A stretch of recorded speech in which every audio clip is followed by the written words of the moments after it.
Hi everyone, grab a coffee, lean back, and let's talk for a second.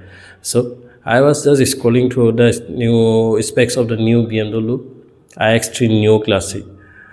This is the car meant to save the brain, but one number just stopped me cold. They are promising 500 miles of range. Now I am a mechanical engineer by training, but honestly, I am a driver first.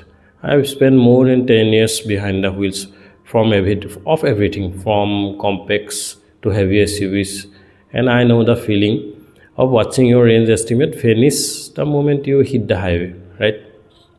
BMW says this car is a revolution, but on paper it feels like they are negotiating with the law of physics. Today, I want to walk you through three things actually: the wind, the weight, and the brain.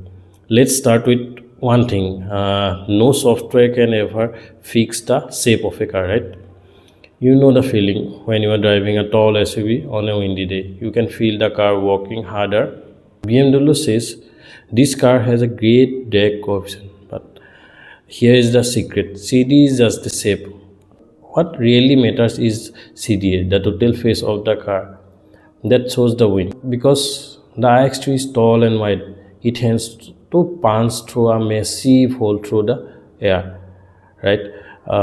Those 500-mile claim from a lab test at low speeds. But if you are like me and you are doing 75 on highway with the AC on, physics takes it cut, right?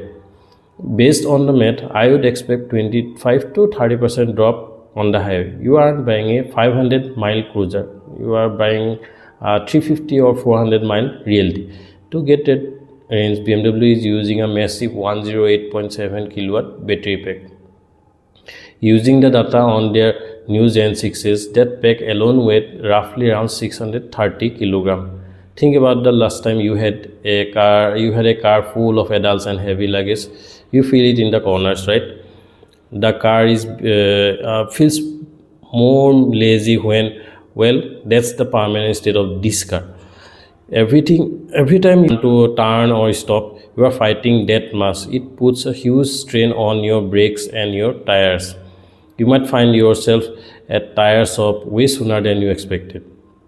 It's a hidden maintenance tax that most buyers won't see until first service appointment comes, right? Finally, let's talk about the heart of the joy. BMW has put the steering, brake, and the power in one central super brain. Let's call it super brain.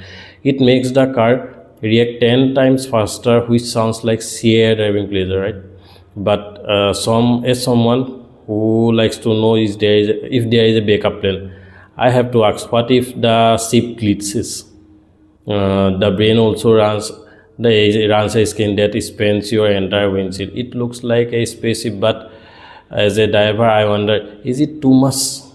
Is digital luxury starting to get in the way of just enjoying the drive? I would love to know if you are ready for screens to replace the buttons in your cabin, right? So here is the reality.